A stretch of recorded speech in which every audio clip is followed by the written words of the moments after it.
Nudity love crime స్టోరీలో మీకు ప్రీవియస్గా ఫ్యామిలీ హెరాస్మెంట్ గురించి అప్లోడ్ చేశాను కదా, అది కంటిన్యూ చేస్తున్నానండి. సో ప్రెసెంట్ అయితే నన్ను బ్లాక్మెయిల్ చేయడానికి ఒకరు ఇది పంపించడం జరిగింది. అది ఏంటో నాకు తెలుసు, కానీ నేను ఓపెన్ చేసి చూడలేదు, థర్డ్ పార్టీ సైట్స్ బ్లాక్ చేయడం వల్ల. సో ఇటువంటిదే నేను ఒక 2 years క్రితం అనేది చూడడం జరిగింది. అప్పుడు నాకు సపోర్ట్ చేసిన వ్యక్తి ఎవరంటే మ్యాథిస్ క్యాజర్. సో ఈయన ఒక ఫోనర్, నాకు బాగా పరిచయం ఉన్న పర్సన్. సో ఒక యూనివర్సిటీ ప్రొఫెసర్ గారు అయినా. సో ఆయనకి మెసేజ్ చేస్తే ధైర్యంగా ఉండు అని చెప్పారు. మనం సిగ్గుపడాల్సింది ఏంటంటే మన పరువు, భారతదేశం ఉన్న పరువుని మిగతా ఫారినర్స్ వాళ్ళకి చెప్పడం జరిగింది. నాకు మొత్తం I hate the Indian people అని చెప్పాల్సి వచ్చింది, ఎందుకంటే అంత దారుణంగానా. సో బట్ ఇక్కడ ఏంటంటే నేను చెప్పేది ఏంటంటే భారతదేశం చాలా గొప్పది, కానీ అందులో ఉన్న ప్రజలు చాలా స్వార్థంతో ఈజీగా డబ్బు ఎర్న్ చేయడానికి అమ్మాయిని ట్రాప్ చేస్తున్నారు.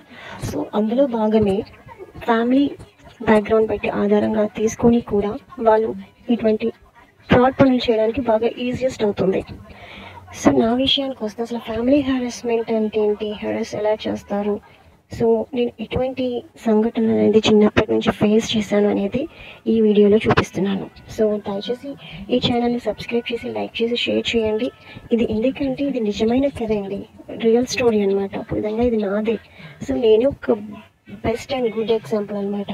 సో అమ్మాయిలకి ఎవరైనా అలాగా వీడియోస్ కానీ లేదంటే న్యూడ్ ఫొటోస్ కానీ మీరు వాష్రూమ్లో పర్సనల్గా ఎక్కడైనా మీకు తెలిసిన వాళ్ళ ఇంటికి వెళ్ళినప్పుడు కానీ, లేదంటే మీ ఫ్రెండ్స్ ఇంటికి వెళ్ళినప్పుడు కానీ, లేదంటే హాస్టల్లో ఉన్నప్పుడు కానీ మీరు పర్సనల్గా వాష్రూమ్ యూజ్ చేసుకుంటారు.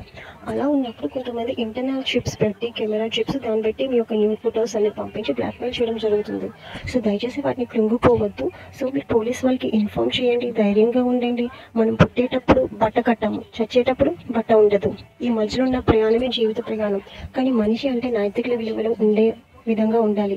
మనిషి అంటే నైతిక విలువలు కలిగిన వ్యక్తి. మన ఆత్మగౌరవాన్ని ఖచ్చితంగా కాపాడుకోవాలి. సో నేను ఎలాంటి ప్రాబ్లమ్స్ ఫేస్ చేశాను అనేది చూడండి. సహజంగా మీ ఇంట్లో వాళ్ళతో మీరు చిన్నప్పుడు గడిపే క్షణాలు చెప్పండి అంటే టక్కున పిక్నిక్ వెళ్ళాం, సినిమాకి వెళ్ళాము, ఇలా పార్క్ తీసుకెళ్ళారు, సో మంచి మంచి బొమ్మలు కొన్నారు, మేము ఎగ్జిబిషన్కి వెళ్ళాము, సో మంచి బట్టలు కొన్నారు అని చిన్నప్పటి జ్ఞాపకాలు అన్నీ గుర్తు చేసుకుంటారు మీ పేరెంట్స్తో గడిపిన క్షణాలు. సో అలాగా గొప్పింటి వాళ్ళకి ఒకలా ఉంటుంది, పేదవాళ్ళకి ఒకలా ఉంటుంది. ఎలా అయినా సరే తల్లిదండ్రుల ప్రేమ అనేది మాత్రం ఒకటేనండి తమ పిల్లల మీద. సో మేబీ కొంతమందికి ఆ డబ్బు ఉందనే అహంకారంతో కానీ, లేదంటే పేదవాడిని గొప్పింటి వాళ్ళ నిధితో కానీ ఇలా అమ్మాయిని ట్రాప్ చేసి నోట్ వీడియోస్ తీస్తున్నారా అని ఒక డౌట్. పోనీలేండి, అది ఎలా చేశారో తర్వాత ఆలోచిద్దాం. బట్ నేను నా ఫ్యామిలీ విషయానికి గుర్తొస్తే మాత్రం నేను కరెక్ట్గా 2nd class చదివేటప్పటికి మా నాన్నగారు మా కుటుంబాన్ని విడిపోయారు. సో దీపావళి జరగలేదు, దీపావళి ముందు ఒక 3 months ముందు వెళ్ళిపోయారు అనమాట. సో అప్పుడు నా వయసు కేవలం 7 నుంచి 8 సంవత్సరాల లోపల ఉంటుంది. అంటే నేను గీతాంజలి పబ్లిక్ స్కూల్లో 2nd class చదివేదాన్ని. సో ఆ తర్వాత నుంచి మా ఇంట్లోని ప్రవర్తన ఒక్కొక్కరిది బయటపడింది అనమాట. ముందుగా చెప్పాలంటే కన్నతల్లి ప్రేమ అనేది చెప్పలేమండి. అది నమ్మకం. తల్లి తండ్రి అంటే ప్రేమ, నమ్మకం. ఆ ప్రేమ నమ్మకం అనేది కోల్పోయినప్పుడు పిల్లల జీవితం చాలా దుర్భరంగా ఉంటుంది. సో ఇది అందరి తల్లిదండ్రులు ఇలా ఉంటారు, ఇలాగే ఉంటారని నేను చెప్పడం లేదు. అందులో ఒక 2% తల్లిదండ్రులు ఈ విధంగా ఉండొచ్చు. మా కన్న తల్లితోని, మా మదర్తోని నేను కరెక్ట్గా 8th class చదివేటప్పుడు, సో ఈ 8th class చదివేటప్పుడు గొడవ అయింది. ఈ 8th class ముందు వరకు ఎలా ఉండేదో మీకు చెప్తాను. సో ముందుగా ఏంటంటే నలుపు తలుపు చూడండి. నల్లగా పుట్టడం మీకు తప్పు కాదు, దురదృష్టం కాదు. తెల్లగా పుట్టడం అదృష్టము కాదు. ఈవెన్ మా ఇంట్లో వాళ్ళందరూ నల్లగా ఉంటారు, నేను ఒక్కరిదాన్ని తెల్లగా ఉండేదాన్ని. చిన్నప్పుడు చాలా ప్యూర్ వైట్గా ఉండేదాన్ని. కాకపోతే కొంచెం రాను నేను ఇలా వీక్గా అయిపోయి సన్ ట్యాన్ వల్ల కొంచెం బ్లాకిష్గా అయిపోయాను. మా పిన్ని ఒక డిఫరెంట్ క్యారెక్టర్. తనది నాది వయసు కనీసం ఒక 7 years డిఫరెన్స్ ఉంటుందేమో, నాకు తెలియదు. కానీ తను ఆడపిల్లే, నేను ఆడపిల్లే. తను ఎప్పుడూ కూడా చదువులో ఫస్ట్ ఉండేది. నాకు చిన్నప్పుడు చెప్పింది ఏంటంటే డ్యాన్స్ చేసేటప్పుడు తను నల్లగా ఉందని అవాయిడ్ చేశారని చెప్పింది. అది ఎంతవరకు నిజమో నాకు తెలియదు. సహజంగా నలుపు తెలుపు అనేది చూడాలి కదా, టాలెంట్ బట్టి చూస్తారు. కానీ మా పిన్ని ఎక్స్ట్రాడినరీగా, అంటే తను పర్ఫెక్ట్గా చదివి మంచి వృత్తిలోకి వచ్చింది. తను ఎలాగైనా అప్రిషియేట్ చేయాలి ఈ విషయాలని. కానీ మా పిన్ని ఏం చేసేదో తెలుసా, చదువు పేరు చెప్పి నన్ను గిల్లేసేది. నా తడిపాసం పెట్టేసేది. తప్పుని కరెక్ట్ చేయడం తెలిసేది కాదు. చదువు పేరు చెప్పి గిల్లి కొట్టడం చేసేది. నాకు ఇప్పుడు కూడా బాగా గుర్తు, గలివర్ అనేదాన్ని. గులివర్, యాక్చువల్లీ అది గులివర్ అనేదాన్ని అనుకుంటా, కానీ అది గలివర్ అనాలని చెప్పింది. కానీ నేను ఇంగ్లీష్ మూవీస్లో చూసినప్పుడు దాన్ని గులివర్ అని అనేవారు. నాకు అర్థమయ్యేది కాదు. సో ఏది కరెక్ట్ ఏది రాంగో పక్కన పెడితే మా పిన్ని అలా కొట్టేసేది. ఒకసారి ఏమైందంటే, మా మావయ్య, మాకు 3 మావయ్యలండి, అందులో ఒక మావయ్య బ్లాక్ కలర్ డ్రెస్ తెచ్చారు. అందులో మా అమ్మ అంది, ఈ డ్రెస్ మా పిన్నికి బాగోదు, నీకు బాగుంటుందో తెలుపు కదా అని అంది. కానీ మా పిన్ని అది మనసులో పెట్టుకుందేమో, కానీ మా పిన్నికి ఏంటంటే నేను తెల్లగా ఉన్నాను అనే ఒక అపరావణ భావన అనేది తన మనసులో పెట్టేసుకుంది. అది నాకు ఒక సైలెంట్ శత్రువులాగా అవ్వడం జరిగింది. ఎలా అంటే తన ఫ్రెండ్స్కి కూడా నా గురించి బ్యాడ్గా ప్రమోట్ చేసేది. ఎందుకంటే ఒకప్పుడు అది తండ్రి హెరాస్మెంట్, తన ఫాదర్ హెరాస్మెంట్ భరించలేక హాస్టల్లోకి వెళ్ళిపోయింది.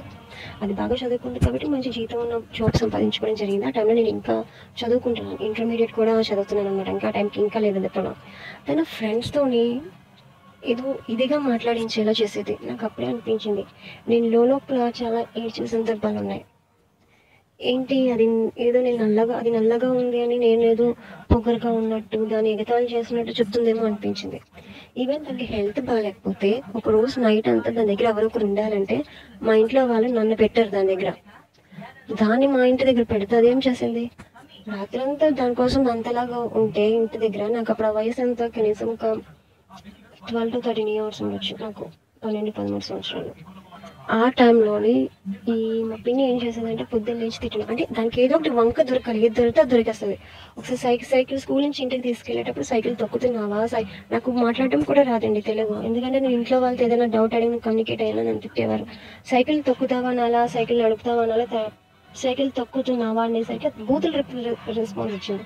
అంటే తను ఒక ఇదివైన క్యారెక్టర్ అనమాట. తెల్లగా ఉన్న వాళ్ళు అసలు సహించలేదు అది.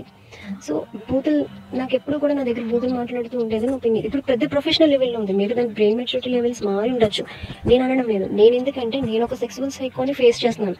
అది ప్రాబ్లం ఎక్కడి నుంచి వచ్చింది సాల్వ్ చేసుకోవడానికి మొత్తం నా గత చరిత్ర, నా ఫ్యామిలీ బ్యాక్గ్రౌండ్, మేబీ నా ఫ్యామిలీ మెంబర్స్లో నాకు తెలియని శత్రువులు ఉన్నారని తెలుసుకోవడానికి మాత్రమే ఇదంతా చెప్తున్నాను. సో ఆ టైంలో ఏమైందంటే అప్పుడు బూతులు రిప్లై ఇచ్చింది. మా నాన్నగారు వదిలేసి వెళ్ళిపోయిన తర్వాత మా నాన్నగారిలో చేతులు పట్టుకునేదాన్ని.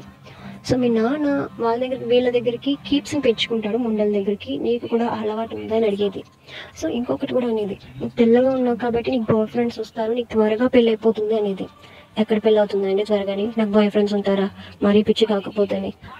అది ఆ టైప్ ఆఫ్ అలాగ ఒక విధమైన మాటలతో హెరాస్మెంట్ చేసేదాన్ని. నేను మా చిన్నప్పుడు ఒకసారి పెళ్ళికి వెళ్ళినప్పుడు భోజనాల దగ్గర కూర్చోవాలి అంటే నేను మా అమ్మ దగ్గర కూర్చుంటానంటే ఇది దాని పక్కన కూర్చోబెట్టి చాలా దారుణంగా ఏదో ఉంది. ఆ ఫోటో నా దగ్గర ఉంది, కళ్ళంతా వాచిపోయి. ఆ రోజు నేను చాలా వైట్గా పడ్డాను. మా చెల్లి బాగా చిన్న పిల్ల, తనకి ఒక 4 years ఉంటాయి, మా చెల్లికి నాకు ఒక 6 years డిఫరెన్స్. సో దానికి ఒక 4-5 years ఉండొచ్చు, నాకు తెలియదు. అప్పుడు నేను కరెక్ట్గా 10th class అనుకుంటా, 10th class. అప్పుడు చాలా బాగా ఏడిపోతాను. అలా ఎప్పుడు కూడా నేను సంతోషంగా ఉన్నది నా కుటుంబం వాళ్ళతో అస్సలు లేనండి. నేనేం చెప్తున్నా, నేను ఎప్పుడు కూడా హ్యాపీ మూమెంట్స్ ఉన్నాయో అంటే నా లైఫ్లోని నేను ఎప్పుడు ఎవరి దగ్గర నుంచి ఏది ఆశించలేదు, ఎవరిని నేను ఏది అడగలేదు. చిన్నప్పటి నుంచి నాలో నేనే ఎప్పుడు ఏడుస్తూ ఉన్నాను. అందుకే ఇంట్లో వాళ్ళతో కమ్యూనికేషన్ లేక నాకు సరిగ్గా మాట్లాడడం కూడా రాదు. కానీ నేను ఎప్పుడు పూజించేది అమ్మవారిని. సో అందుకని మా తాత జాతకాల పేరు చెప్పి ఇంట్లో మాకు 2 ఇల్లులు ఉండేవి. ఒక ఇంటిని అమ్మవారిని పెట్టేవాడు. సో అమ్మవారి ఫోటో చూస్తూ మాట్లాడేదాన్ని. మా చెల్లికి హెల్త్ బాగాలేకపోతే అమ్మవారిని నీకు ఇలా పూజ చేస్తాను. సో వచ్చారు English, I love you mummy, I want to kiss you. So నా టైప్ ఆఫ్ అది ఎలా ఇది వచ్చిందో నాకు తెలియదు. ఈవెన్ సో ఇక్కడ మెయిన్ రీజన్ ఏంటో తెలుసా, నల్లగా ఉండడం మీ తప్పు కాదు, మీ తల్లి తండ్రి ఇచ్చిన ప్రేమ వల్లే మీరు అలా పుట్టారు. సో మీలో ఏదో అపరావణ భావన పెట్టేసుకొని అవతల ముందు నేను చండాలంగా ఉన్నానేమో అని మీరు మానసికంగా కృంగిపోతూ ఆ ప్రెషర్ అంతా ఏమీ తెలియని వాళ్ళ మీద రుద్దుతారు. ఇది ఒక రకమైన సైకిక్ డిజార్డర్, సైకలాజికల్ ప్రాబ్లం. అంటే మీరే అంచనా తక్కువ వేసుకుంటూ మీలో కృంగిపోతూ బాగాలేదేమో, చండాలంగా ఉన్నామేమో, తక్కువగా చూస్తారేమో అని ఒక అపరాధ భావన మీలో పెంచుకుంటారు. సో నల్లగా ఉన్న వాళ్ళందరికీ నేను ఒకటి చెప్తున్నానండి. ఈ నలుపు అనేది ఉంది కదా, నిశిరాత్రి వంటిది. ఆ నిశిరాత్రి తర్వాతే పగలు అనేది వస్తుంది. పగలు రాత్రి, పగలు చీకటి, ఇవి జీవితంలో ఒక రోజు లాంటివి, వెలుగు చీకటి లాంటివి. చీకటికి ఎంతైతే విలువైన ఇంపార్టెంట్ ఉంటుందో పగలకి ఉంటుంది. పగలు ఎంతైతే అద్భుతంగా చూస్తామో చీకటిని కూడా అద్భుతంగానే చూస్తారు. సో మీ తల్లిదండ్రులు ఇచ్చిన ఫ్లెష్ని, ఆ కలర్ని మీరు ద్వేషించుకుంటున్నారంటే ఇంకా మీ తల్లిదండ్రులను ఏం ప్రేమిస్తారు? అలాంటప్పుడు అయ్యో అమ్మ ఎందుకు నన్ను ఇలా కన్నావు అని మిమ్మల్ని ఎందుకు ప్రశ్నించలేరు? ఈ జన్మ అనేది చాలా ఇంపార్టెంట్ అండి, ప్రతి జన్మలోని. సో అందుకనే కదా, ఒకవేళ మీ మదర్ తెల్లగా ఉన్నా, మీ నాన్న నల్లగా ఉన్నా, ఒకవేళ మీ నాన్నగారు రూపంలో పుట్టారనుకుని నాన్న పోలికి వచ్చిందంట, అదే మీ మదర్ రూపంలో వచ్చింది తెల్లగా వచ్చిందంటే మీ మదర్ పోలిక అంటే, అలా మీ అమ్మని అనుమానిస్తారా, మీ నాన్నని అనుమానిస్తారా? తప్పు కదండి. సో దయచేసి నల్లగా ఉన్న వాళ్ళందరూ బాధపడద్దండి. మీకున్న టాలెంట్ అనేది నిరూపించుకోండి. అండ్ ఇదే ఒక కేసు ఏంటంటే, ఒక అమ్మాయిని ఒక అబ్బాయి ప్రపోజ్ చేశాడంట, వాడు చాలా నలుపు. అది కేవలం ఏమందంటే అద్దంలో చూసుకొని మొహం అందంట. అద్దంలో మొహం చూసుకున్నందుకు వాడు దాన్ని చంపేశాడు. సో చాలా సినిమాలో డైలాగ్స్ ఉంటాయి, అద్దంలో చూసుకోలేరా, పోరా, పని ఎదవా. సో ఈ నలుపు అనే దాన్ని ఏంటంటే ఒక కామెడీగా మార్చడం జరగడం తప్ప అది అవమానించడం కాదు. సో మీరు ఎంతలాగా అవమానించినా మీరు మీ యొక్క టాలెంట్ ద్వారా ప్రజల మనసులను గెలుపొందొచ్చు. కృష్ణుడు నలిపే, రాముడు నలిపే, మన ద్రౌపది నలిపే. సో ఇలా ఒక విధమైన హెరాస్మెంట్ అనేది మా పిన్ని నుండి స్టార్ట్ చేశాను. సో ఇక్కడ ఏంటంటే ఆ సెక్సువల్ సైకోకి మా పిన్నికి సంబంధం ఉందా అని ఒక డౌట్ రైజ్ అయింది. ఇది ఎందుకు రైజ్ అయిందంటే, నేను 2011లోని కొన్ని రూమర్స్ వల్ల నా జాబ్ నుండి క్విట్ అయ్యాను. మా డైరెక్టర్ పేరు మీద ఎవడో రాంగ్ మెసేజెస్ పంపించాడు అనేది ఈ మధ్య గ్యాప్లో ఒకటి జరిగింది. మా పిన్నికి ఇన్స్టిట్యూట్లో వర్క్ చేసేది. ఈ ఇన్స్టిట్యూట్లో ఉన్న వ్యక్తికి ఆ కంపెనీ డైరెక్టర్స్ ముగ్గురులో ఒక డైరెక్టర్కి పరిచయం ఉంది. వాళ్ళ ఫ్రెండ్స్ అంట. కానీ అనుకోకుండా రూమర్స్ రావడం అవి ఎందుకు అలా క్రియేట్ అయినాయో నాకు తెలియదు. బట్ ఎనీవే, నేను ఆ ఇన్స్టిట్యూట్కి వెళ్ళినప్పుడు పలానా వ్యక్తి డైరెక్టర్ నేను పెళ్లి చేసుకోవాలనుకుంటున్నారు, తిను కండ పెంచు అని నాకు ఒక నంబర్ ప్రొవైడ్ చేశారు. నేను అడిగింది ఏంటంటే, ఆ కంపెనీలోని ముగ్గురు డైరెక్టర్లు ఒక డైరెక్టర్ నంబర్, కానీ నాకు రూమర్స్ వచ్చిన డైరెక్టర్ నంబర్ నేను అడగలేదు. ఎందుకంటే వీళ్ళు ఆ కంపెనీ డైరెక్టర్ ముగ్గురు డైరెక్టర్ తెలిసిన వాళ్ళు కాబట్టి. ఆ నంబర్ వచ్చి 99669255-3. మధ్యలో నా నంబర్స్ చెప్పలేదండి, ఎందుకంటే ఆ నెంబర్ ఇప్పుడు యూసేజ్లో ఉంది. వాళ్ళకి నేను కాల్ చేస్తే లేదండి ప్రీవియస్గా ఎవరు యూజ్ చేసేవారంట ఈ నెంబర్ అని చెప్పారు. కానీ యాక్చువల్లీ మీకు ఒక నిజం చెప్పిన, ఆ నంబర్ ఒకప్పుడు వాళ్ళ కంపెనీలో యూజ్ చేసిన ఒక నంబర్. అది post paid number, group numbers ఉండేవి. అంటే ఒకే నంబరు 4-10 యూజ్ చేయొచ్చు అనమాట. అండ్ నెక్స్ట్ వచ్చి అతను ఒక మెడికల్ కంపెనీలో వర్క్ చేస్తున్నట్టు నేను డేటా చూసాను. ఎందుకంటే నేను వోడాఫోన్ కస్టమర్ కేర్ ఎగ్జిక్యూటివ్ ఉన్నప్పుడు నాకు డౌట్ ఉన్న నెంబర్స్ కాదు, అసలు ఆ నెంబర్స్ వేసేదన్నమాట. నాకు ఈ డౌట్ అంతా రేజ్ అయింది ఆఫ్టర్ 2021 తర్వాతే. 2021 ముందు నేను మెంటల్గా ఇది డిస్టర్బ్ అయ్యి ఏవో అనుకోకుండా జరిగిన సంఘటనలు అనుకున్నాను, కానీ ఇదంతా ట్రాపింగ్ మెథడ్ అని నేను అనుకోలేదు. సో ఆ టైంలోనే నంబర్ ఇచ్చారు, ఆ నెంబర్ కాల్ చేశాను. మీరు ఇలాగా ఇది పెళ్లి చేసుకోవడం అంటే రిప్లై వచ్చేది కాదు. బట్ సడన్ ఒకే గ్రూప్గా నన్ను అబ్యూజ్గా తిట్టడం మొదలుపెట్టారు. నేను కూడా అబ్యూజ్ మెసేజెస్ చేశాను, ఎందుకంటే అతను పెళ్లి చేసుకోవాలనుకున్నారు హోప్స్ లేదు. సరే మీకు ఆఫీస్ నుండి వచ్చాక మీకు వాటర్ ఇస్తానండి, స్నానం చెప్పిస్తాను, ఏంటి ఏం చేస్తున్నారు, అలసిపోయారా, హక్ చేసుకుందామండి, అలానే కొన్ని మెసేజెస్ అనేది పంపించడం జరిగింది ఆ నెంబర్కి. ఎందుకంటే నేను ఆల్మోస్ట్ ఆఫ్ ఆల్ చాలా డిస్ట్రెస్లో ఉన్నాను, డిస్టర్బెన్స్లో ఉన్నాను. ఆ డిస్టర్బెన్సెస్ అనేది 2011 అంటే 2012 ఫిబ్రవరిలో అక్కడ క్విట్ అయ్యాను. వాళ్ళు కూడా బలవంతంగా రిజిగ్నేషన్ లెటర్ రాయించుకున్నారు. సో ఆ 2012 నుంచి 2012 ఈ ఫేక్ బాన్ నవంబర్ డిసెంబర్ వరకు ఈ ఫేక్ బాన్ అని అబ్బాయి, అంటే ఈ ఫేక్ బాన్ అంటే ఆ కంపెనీ డైరెక్ట్ మెసేజెస్ అప్పుడు ఈ మధ్యలో అనమాట ఇదంతా ఇలా జరిగింది. చాలా డిస్టర్బెన్స్ ఫేస్ చేశాను. సో తర్వాత మా మదర్కి నాకు ఒక గొడవ జరిగింది. ఆ గొడవ ఏం జరిగింది అనేది నెక్స్ట్ వీడియోలో చెప్తాను. ఇంకొక డౌట్ రైజ్ అయిందండి, ఎందుకంటే మా ఒపీనియన్ కూడా సైలెంట్ ఎనిమియస్ట్ అండ్ సైలెంట్ సెక్సువల్ సైకోతో సంబంధం ఉందని డౌట్ రైజ్ అవడానికి ఇంకొక మేజర్ కారణం ఉంది. చిన్నప్పటి నుంచి అది ఎన్ని మాటలన్నీ ఎంతలాగా మాటలతో హింసించినా ఓకే, అవన్నీ పక్కన పెడితే నేను 2011 ఫిబ్రవరి 7 అంటే కరెక్ట్గా మా చెల్లి పుట్టినరోజు నాడు అక్కడ బలవంతంగా రిజిగ్నేషన్ లెటర్ రాయించుకోవడం జరిగింది.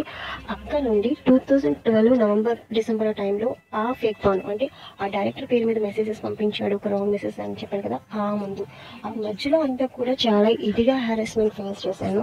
అది ఫ్యామిలీ హారాస్మెంట్ ఎలా ఉంటుందో, ఎలా ఫేస్ చేశానో మీకు తర్వాత చెప్తాను. ఈలోగా 2011లో ఈమెయిల్ ఐడి, ఒక కార్పొరేట్ మెయిల్ ఐడి ఉందన్నాను కదా, సో ర్యాపిడ్గా రాంగ్ మెసేజెస్ పంపించేదాన్ని ఆ డైరెక్టర్కి. పక్క నుంచి ఇంట్లో వాళ్ళు ఇలా మ్యాక్సిమం ఇంట్లో వాళ్ళు హ్యారెస్ చేస్తున్నారు. సో మీరంటే ఇది ఎంతలాగా మెసేజెస్ చేసేదానంటే అది నేను తర్వాత వీడియోలో చెప్తాను. నాకు పర్సనల్ ఏవైనా డిఫెక్ట్స్ ఉంటే అవి కూడా చెప్పేసేదాన్ని. ఎందుకంటే అతను పెళ్లి చేసుకోవాలనుకున్నా తిండి కండు పెంచు అన్నారు కదా, మేబీ ఆ ఉద్దేశంతో నా పర్సనల్ ప్రాబ్లమ్స్ పర్సనల్ ఇది షేర్ చేసుకున్నానేమో. ఏమో అది కరెక్ట్గా నాకు ఐడియా లేదు, మేబీ అయ్యి ఉండొచ్చు అది కూడా. ఆ తర్వాత మా చెల్లిని గుంటూరు పంపించారు మా పిన్ని దగ్గరికి చదివించడానికి, తను ఇంటర్మీడియట్ ఫస్ట్ ఇయర్లో ఉన్నప్పుడు.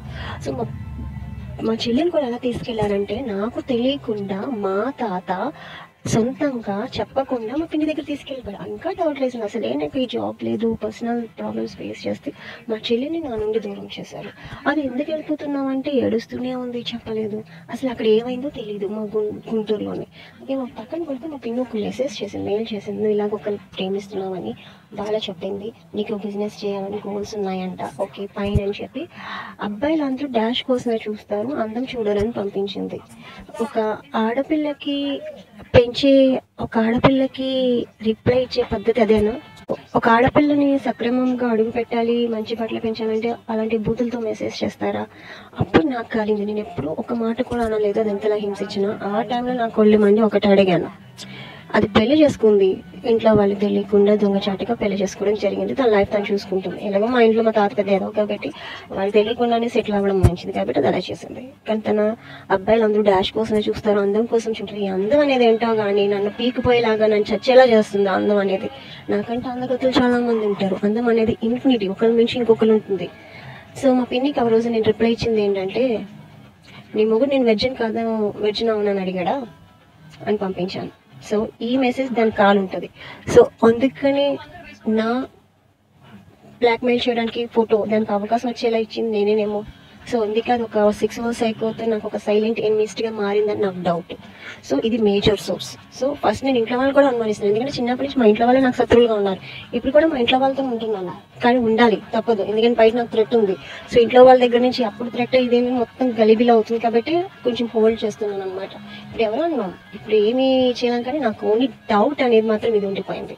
సో ఆ రోజు మా పిన్ని హార్ష్గా అన్నాను, నీ మొగుడు నువ్వు వెజ్నా కాదని అడిగాడా, నీ మొగుడు ఏమైనా చూసాడా అని చెప్పింది నేను అనమాట. సో డాష్ కోసమే కాబట్టి అది సంథింగ్ ఏదో అప్పటిగా బాగా మెయిల్ చేశాను. మెయిల్ ఐడి ఆ మెయిల్ నా దగ్గర ఉండాలనుకుంటా, లేదంటే ఆ మెయిల్ డియాక్టివేట్ చేస్తాను నాకు తెలియదు. జస్ట్ నెక్స్ట్ వీడియోలో మా మదర్తో ఎలా ఇదయ్యానో మీకు చెప్తాను.